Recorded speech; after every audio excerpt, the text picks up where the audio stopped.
Hello and welcome to the Magic of Fishing. Today you join me at home because I want to tell you a story. It will involve plenty of fishing, and don't worry, there will be a few fish caught for the camera, but it's really a tale of friendship. And if you've read my book The Magic of Fishing, you may know the name Andy, a good old mate of mine from up in Sheffield, and we've been fishing together on and off for many years now. It was really through fate that we became good friends. We went to the same school together and attended some of the same classes, but we didn't really know each other or hang about. But one fateful day we both turned up for a fishing trial for the Sheffield Juniors squad. It was held at the mighty Damflask Reservoir just outside the Steel City, and there were some really talented lads fishing that morning, I can tell you. It wasn't an easy venue, rock hard on its day, roach and perch fishing, maybe the odd skimmer, but yeah, good old-fashioned waggler fishing for silvers. And through some luck we both managed to qualify, and I'm really glad we did, because there were a lot of good things came out of that. It started us on a long road of friendship, but also we were lucky enough to be taught by some of the best northern anglers at the time, some matchmen who'd fished for the legendary Barnsley Blacks team, for example, or the Sheffield men's team. It really helped take our fishing to the next level, along with the fellow squad members, of course, some of whom have gone on to be well-known matchmen. So it was back on the banks of Damflask that the friendship begun. But 25 years ago, when I moved down to Surrey for work, it seemed like that friendship and a lot of other friendships with mates would be coming to an end, or at least very limited. It's a 180-mile round trip, and although I still had family up there, it wasn't so often that I could get back to my hometown. Luckily for me, I think, I stayed a member of a lifelong club of mine, Damflask Woodhouse Sports and Social Club, just outside Sheffield again, and although there's not that many of us left now, we are still going. And for the last 25 years I have been making annual trips up there every summer for 4 or 5 matches. It's a great chance to catch up with family and mates, and particularly the members of that club, including Andy, of course.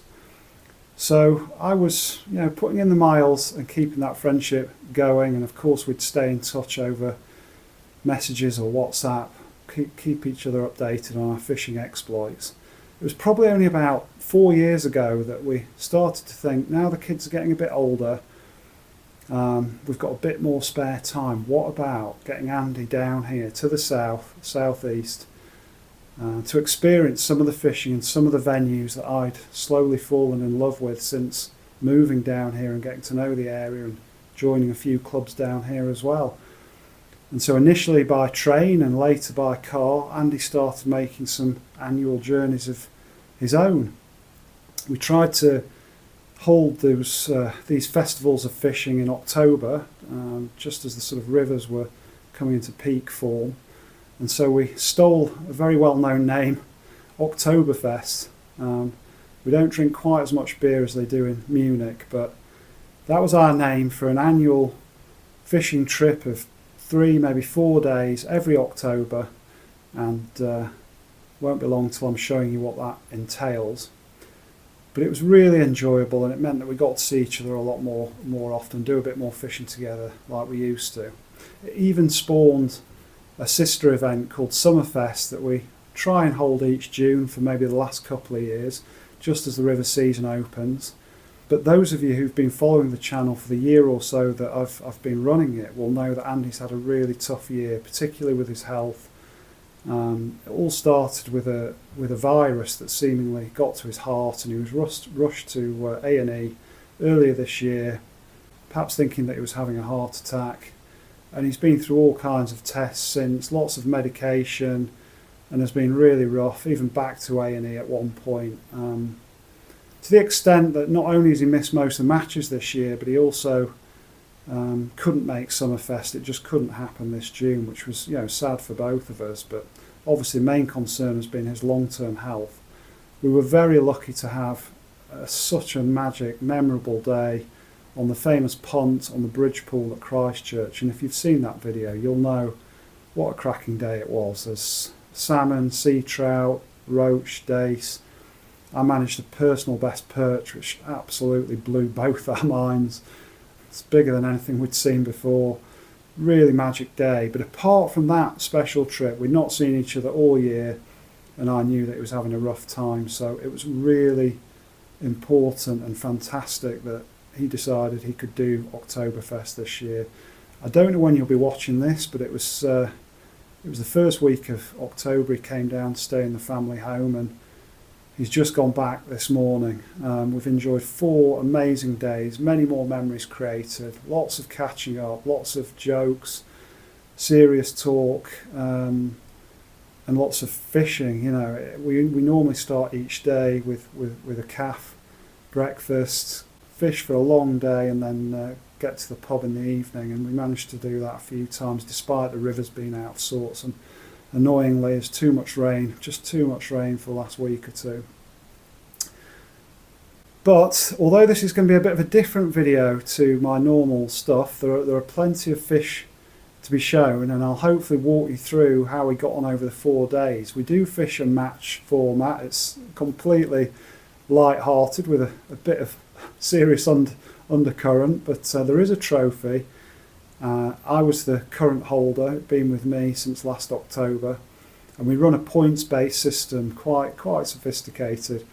No, it's not really. We basically look at a point for the biggest fish of each day, point for the biggest weight of each day. We count things like species throughout the festival, so there's a point for most species, point for the biggest weight over the 4 days, point for the biggest fish, and so on. I'll walk you through it, and although it's a bit different to my normal videos, I hope you will enjoy the celebration of fishing and friendship. The two go together so well, and although we all love fishing on our own sometimes, it's great to do it with a mate once in a while. So sit back, relax, and enjoy. Of course, every festival involves a lot of preparation, particularly the cake making by my amazing wife Rachel. She usually makes us at least 2, and this year we got lucky with 3, a couple of ginger cakes and 1 cherry and almond. Heading to the fridge in the garage, we've got loads of drinks and 0% there for Andy, who's understandably off alcohol. We've got maggots, casters, hemp, luncheon meat, and plenty of food and drink for packed lunches, plus a few beers for me.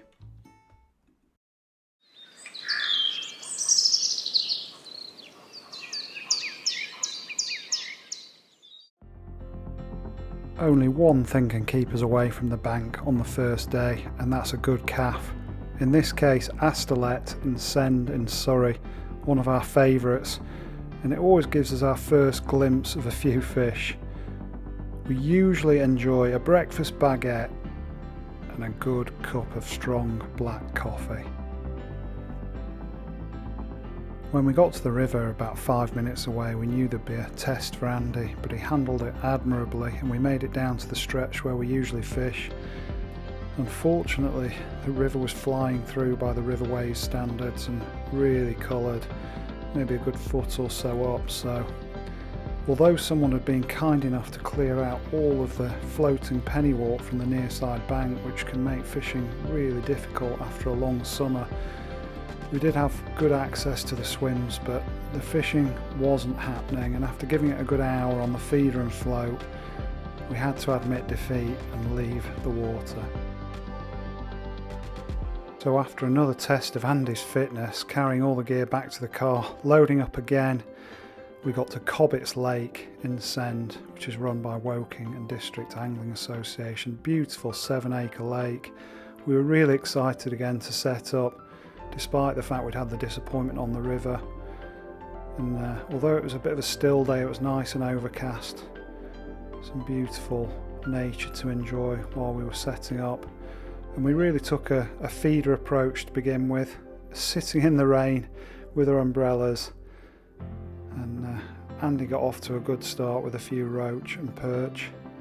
I weighed in with some perch as well, and Andy even managed to get a rudd, one for the species count, while I managed a half-pound roach.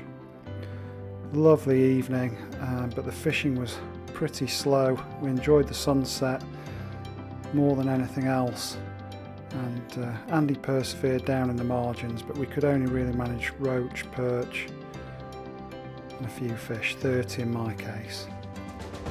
We had a weigh-in nonetheless, and Andy was good enough to concede defeat on day one. I managed 30 fish for £5 6 ounce, and he managed £2 10 with 26 fish. Biggest fish of the day went to me with a half-pound roach, and we headed off to the Seven Stars just outside Ripley, one of our favourite pubs after a fishing trip on the river. And even though we'd not managed to fish running water that day, we enjoyed some absolutely amazing food. Ribs for me, burger for Andy.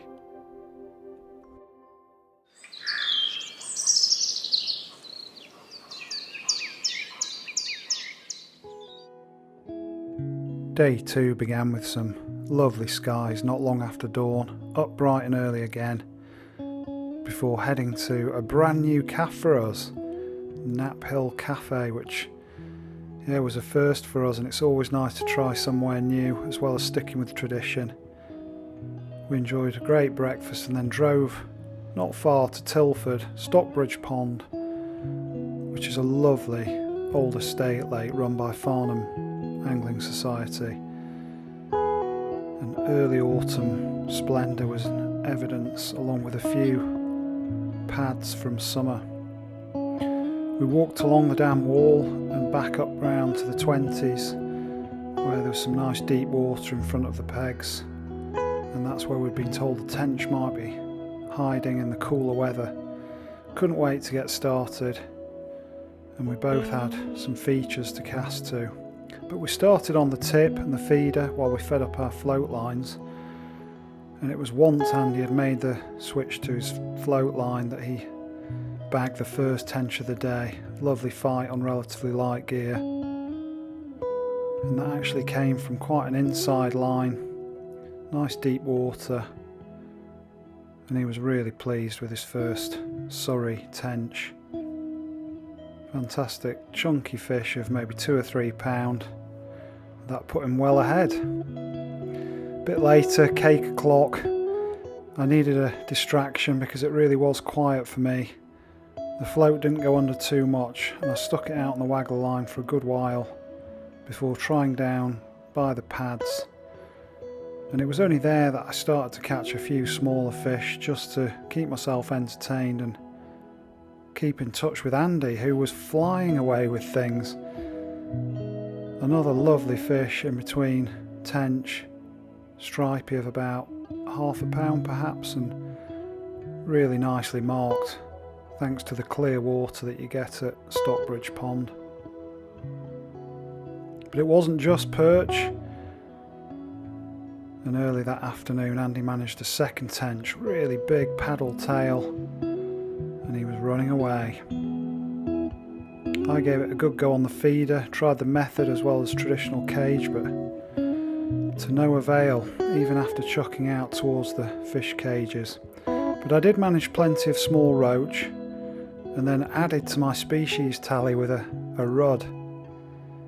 And most of the fish came on the float, fish down by the pads. Meanwhile, Andy kept forging ahead in terms of the size of fish and the number of fish. Some really skillful angling to keep those tench coming in really difficult conditions, cool overnight, stunning fish, almost a golden tench, but a bit of green and a bit of gold. Fantastic. Meanwhile, my best perch probably went to about 4 or 5 ounce, and I just could keep adding to the fish in the net. Andy really did outfish me that day in terms of the size of the fish, mostly on waggler. That was perhaps his best of the day, but near the end, as evening drew in, I managed the best fish of the day, and actually a new PB for me. A £5 14 ounce tench, lovely fish, just under £6. really chuffed. Not quite as chuffed as I was with this brown goldfish, a first for me. They look a bit like Crucian carp, but the mouths are definitely different. There are a few other differences. It was a stunning fish, just under £3, and I was very excited to slip him back, knowing that I'd added to my species count for the festival with one that Andy would really struggle to match elsewhere. But good on him. He weighed in 28 fish for £16. A very respectable haul on a tough day. We were headed off to Tilford and the Barley Mow pub, known for being on the lovely green and cricket pitch at Tilford. Lots of history, and it was a really warm, cosy place to recount tales from the day we'd spent on the bank, have a couple of drinks, and really just recount what we'd achieved and enjoy some more lovely grub.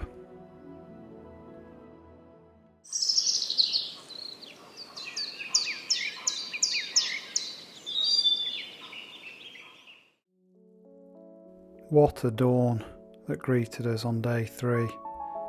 It was down to 3 degrees overnight, almost frosty, and we drove half an hour to Royal Berkshire Fishery. We were greeted by beautiful scenes of mist rolling off the surface of the pond. We decided to fish the top lake, the oldest lake, which was known for bigger fish, specimen fish of all species. Couldn't wait to get set up, and it was a fantastic vista that surrounded us while we did so. The cafe was actually shut when we arrived, so we had time to get all our gear ready and take in the surroundings as we walked around the lake and chose our pegs on the far bank. We were the only ones fishing that day and spent a bit of time plumbing up our floats, getting ready to fish before heading back round the pond to the cafe. Lakeview Cafe, one of our old favourites. Certainly if we're going to fish a day ticket, and we've had some big fish out of here over the years, carp and perch. For northern boys, 12 quid for a breakfast seems a lot, but good value for money at this place, and a pot of coffee. Just what was needed after a really chilly start. Perfect setup for the day. Andy was off quickly on the waggler with some quality roach, and I followed suit, feeding castor and hemp. Then managed to score with an early species winner skimmer on the waggler. Red kite, beautiful up in the clear sky, was soaring above us for half the day. We were fishing largely waggler straight out in front of us, and Andy really was catching some quality roach, up to £1/2, along with a few rudd. And although the pegs were quite wild, he was fishing out in the open water and kept landing bars of silver after bars of silver. Cake barely distracted him.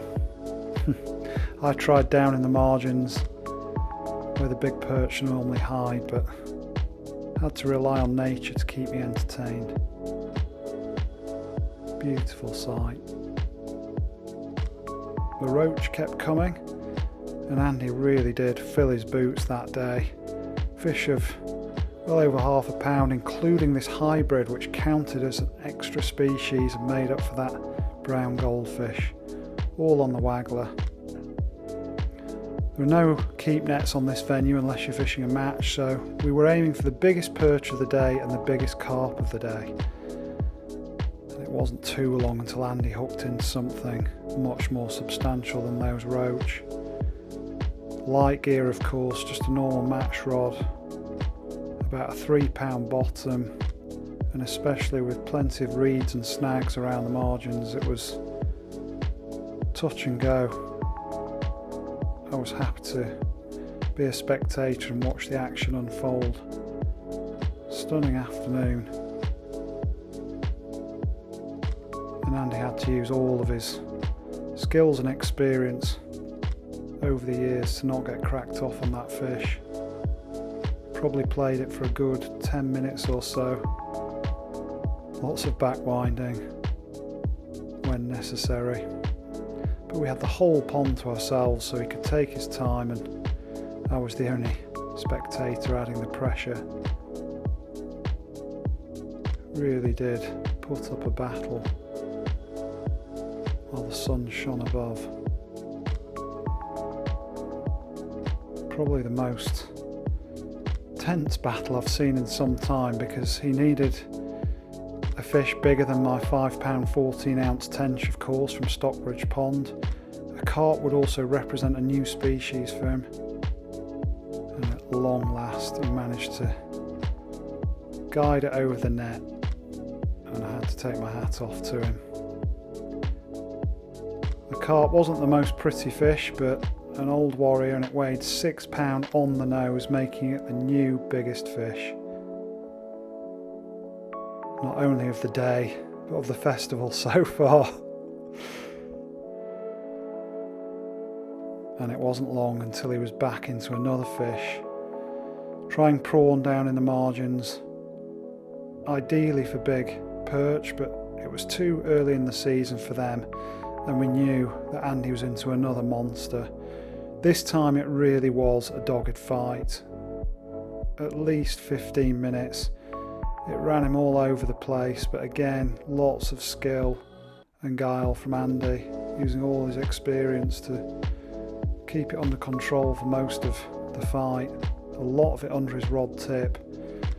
And although it doesn't look it in these pictures, once it started rolling on the surface, we could tell it was a serious fish. Possibly a new PB for Andy, an upper double. And I was saying it could have even gone 20, really broad across the back, deep belly. And he was so close to netting it several times. It really was wallowing, but just wouldn't give up. And Andy's arms were falling off. Unfortunately, it found its freedom and was soon sailing away, just like the red kite. We were both genuinely devastated, really were lost for words. Andy pretty much packed up that rod straight away,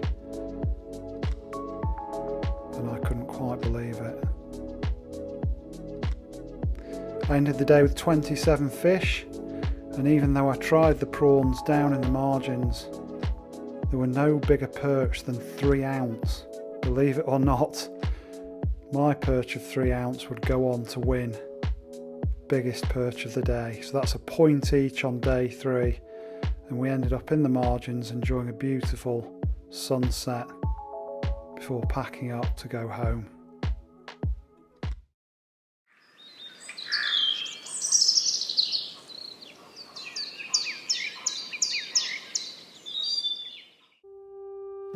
The final day came round all too quickly as always, but it was back to Knaphill Cafe for a mega breakfast, just what we needed for the finale.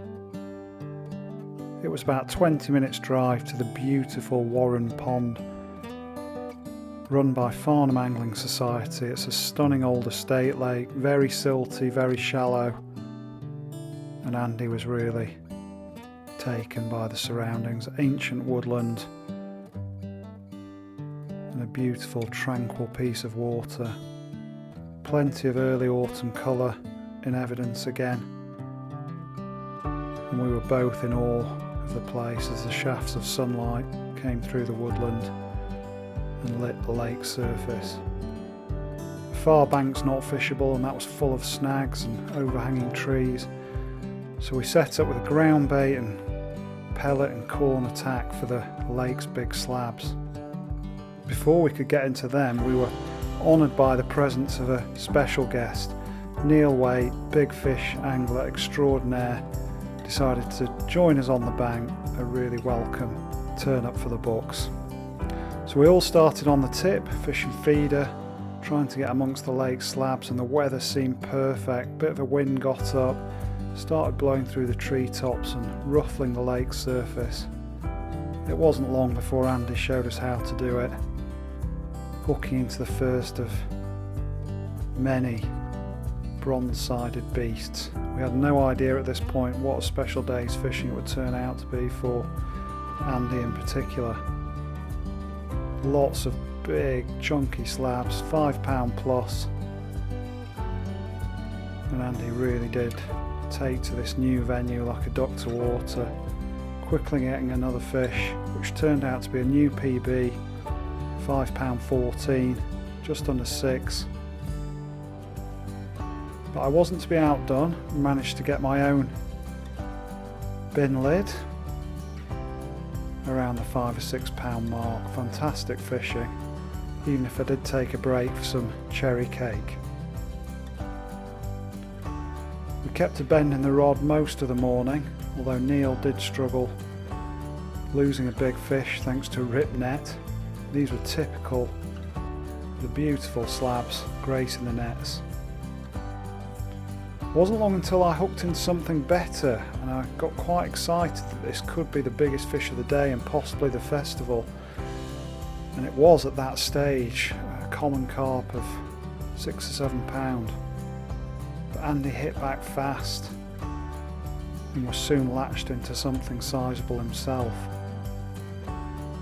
Could this be the fish that would outdo anything I'd caught up until this point? He certainly had to take the line out of the clip, and even with strong gear, take his time.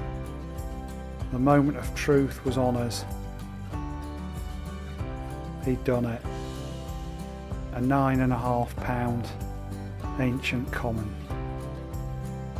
That afternoon was a stunner. The wind kept up, the sun shone, and we continued to get bites on the tip, using corn and pellet as bait. But Andy really was the maestro on this day, catching slab after slab and really enjoying the fishing, which is quite unlike anything available around Sheffield, certainly in terms of the size of the fish that he was getting into. Real clonkers. Absolutely stunning surroundings to be catching such fish. My swim went really slow, as did Neil's, and he came round to get to know Andy a bit better and have a nice chat in the sun. It was turning into an absolutely beautiful evening, and it was a pleasure just to be on the lake, even if Andy was showing us both how to do it. He continued catching right through the afternoon, and as the sun started to sink below the trees, the action continued at the same pace. It really was turning into a memorable day's fishing and a fantastic end to the festival. Beautiful early evening sun, and yet more golden-sided slabs for Andy. I was really chuffed for him, because he'd not managed to fish much over the summer, and it really was a cracking day's fishing with such quality fish. Even if my tip did remain motionless for much of the second half of the session. A lovely place to fish. And it was only right at the end of the day that the wind eased off, left us fishing a stunning still Warren Pond. Not that that stopped Andy bagging, and right up until the end he was still catching fish, put a real bend in his rod, even if they're not the most exhilarating of scraps. Proper heavy fish, fantastic under match conditions. I really couldn't believe it by the end. The frequency of Andy's catch rate never really diminished throughout the day. Something to remember, an exceptional fishing. He handled all the fish brilliantly and reminded me what a good angler he can be. I should know that after 4 decades of fishing with him. But bagging right up until the end. It was a really special evening, and what better way to top it off than with a new PB, just under £7, a real two-tone beauty. I finished the day with just 4 fish. Neil didn't fare much better, but Andy's catch took some serious weighing. Bit of water over the wellies, lots of slime, but all the fish safely weighed in batches and returned to the water to fight another day. An incredible £76 of fish for Andy, including his carp. He couldn't quite believe it.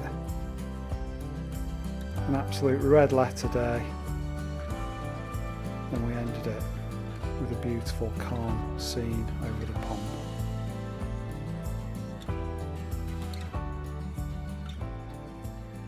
So early October 2024, it's presentation time. This is the 4th time this trophy has been contested, and the 4th winner is